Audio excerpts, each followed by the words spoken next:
الطاف بھائی کو اسپتال میں ایڈمٹ کر لیا گیا ہے. اب یہ خبر آپ تک آئی گئی ہوگی اور گزشتہ چند مہینوں کے اندر یہ دوسری بار ایسا ہوا ہے کہ الطاف حسین بھائی کو ہسپتال لے جایا گیا اور پھر ڈاکٹرز نے ان کی صورتحال دیکھ کر ان کو فوری طور پہ ایڈمٹ کر لیا گیا. وجہ یہ بتائی جا رہی ہے کہ مستقل طور پہ 18-20 گھنٹے تنظیمی کام کرنے کی وجہ سے، اور ظاہر سی بات ہے 72 برس کے ہو چکے ہیں، انسان کا جسم اس کا ساتھ دینا چھوڑ دیتا ہے، وقت کے ساتھ ساتھ انسان ڈھلتا ہے، اور جو مستقل مزاجی ہے اور ان کی جو ذہنی قوت ہے اس کا وہ بھرپور مستقل لگے ہوئے، اور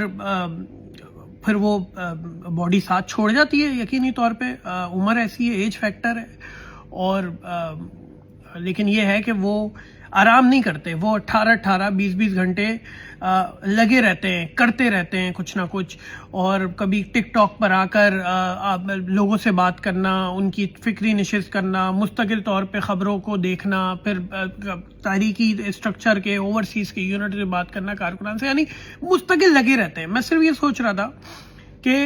ایک طرف ہم دیکھتے ہیں کہ یہ کراچی، حیدرآباد، سکھر، میرپور خاص، سندھ کے علاقوں میں یہ بڑے بڑے پروٹوکول کے اندر یہ جو چھوٹے چھوٹے چونٹیاں ہیں، یہ جو ان کے الطاف کے ہاتھ سے نکلے ہوئے، فاروق ستار، مصطفیٰ کمال، خالد مقبول صدیقی، اور یہ حیدر رضوی، فیصل سبزواری، یعنی یہ وہ لوگ ہیں جو الطاف بھائی نے جن کو کریٹ کیا بچوں. یہ بڑے بڑے پولیس کے کانوائز کے ساتھ چل رہے ہیں، منسٹریوں میں بیٹھے ہوئے، پریس کانفرنس، یہ بڑا بڑا میڈیا آ کے بات کر رہا ہے،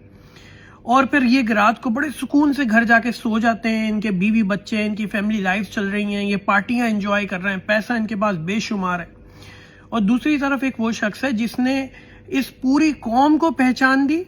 ان سب کو بنایا، اور ایسے نہ جانے کتنے بنائے، صرف اس لیے کہ ان کی قوم کسی طریقے سے آگے بڑھ جائے، اور اپنی اتنی قربانی دی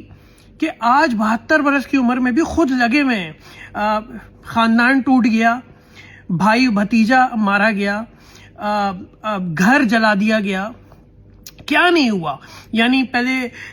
حقیقی بنا دی گئی، پھر بعد میں PIB فیکشن، یہ فاروق ستار نے غداری کر کے بنایا، اس کے بعد بہادر آباد ٹولہ بنایا گیا، PSP بنائی گئی، بے شمار پارٹی کے جتنے دھڑے بن دیا. لیکن یہ شخص گرا نہیں، یہ شخص برداشت کرتا رہا، اور یہ شخص لڑتا رہا، یہ شخص اپنے عزم کے اوپر ڈٹا رہا، اپنی قوم کے لیے کرتا رہا. اور گزشتہ چند مہینوں میں دوسری بار ایسا ہوا ہے کہ الطاف بھائی جو ہے وہ ہسپتال میں ایڈمٹ کر دیے گئے. یعنی میں صرف سوچ رہا تھا کہ اس دنیا کے اندر جو شخص کچھ کرنا چاہتا ہے اور جو شخص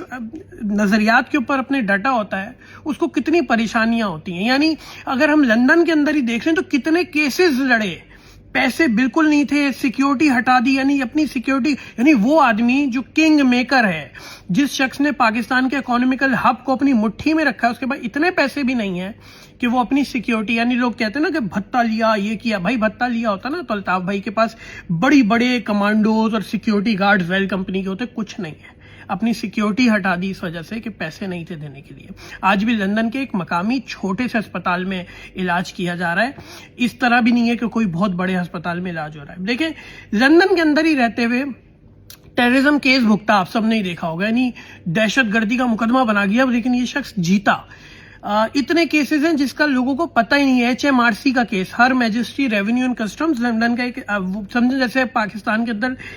ٹیکس آفس ہوتا ہے، ایسے ہی ہوتا ہے. یعنی جن لوگوں نے لندن میں غداریاں کی، ان لوگوں نے پارٹی کے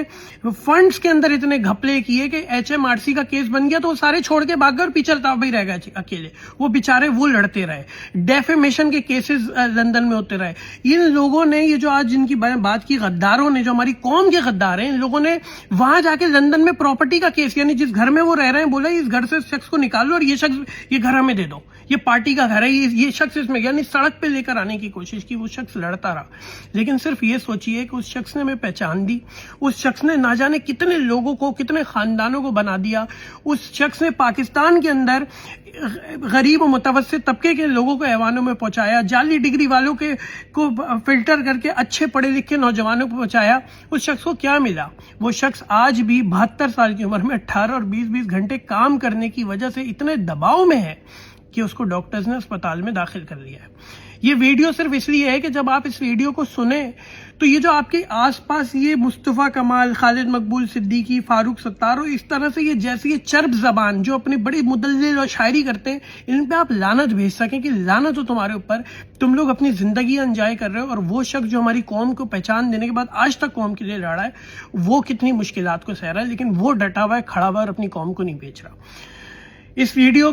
کے ذریعے میں دعا کرتا ہوں کہ اللہ تعالیٰ قائد محترم جناب الطاف حسین بھائی کو صحت و تندرستی کے ساتھ واپس لے کر آئے. قائد تحریک الطاف حسین بھائی کے اوپر جتنی بھی نگاہیں ہیں، جتنی بھی بری نظریں ہیں، ان کا خاتمہ فرمائے، اور ایک بار پھر قائد تحریک الطاف حسین بھائی کو اتنی مضبوطی عطا کرے کہ وہ دوبارہ کھڑے ہو کے ہمارے لیے اس قوم کے لیے لڑ سکیں، اور ہم سب کو جس طرح پہلے متحد کیا تھا ایک بار دوبارہ متحد کریں، تاکہ سندھ کے اندر جو خاص کر یہ پیپلز پارٹی ہے اور یہ سب ہے، اس سب کا مقابلہ کرنے کے بعد اس طریقے سے دوبارہ شہر کو بنا سکیں کہ گل پلازا جیسے حادثات نہ ہو، نسلا ٹاور جیسے حادثات نہ ہو، ٹوٹی سڑکیں نہ ہو، نوجوان نوکریوں کے لیے ڈگریاں ہاتھ میں لے کے دھکے نہ کھائیں، ماؤں بہنوں کے ساتھ ایسا نہ ہو کہ وہ بارش کے اندر بھیگتی رہیں اور ان کا تماشا بنتا رہے. بہت شکریہ. جی الطاف حسین، جی الطاف حسین، جی الطاف حسین. اور لعنت ہے ان تمام لوگوں کے اوپر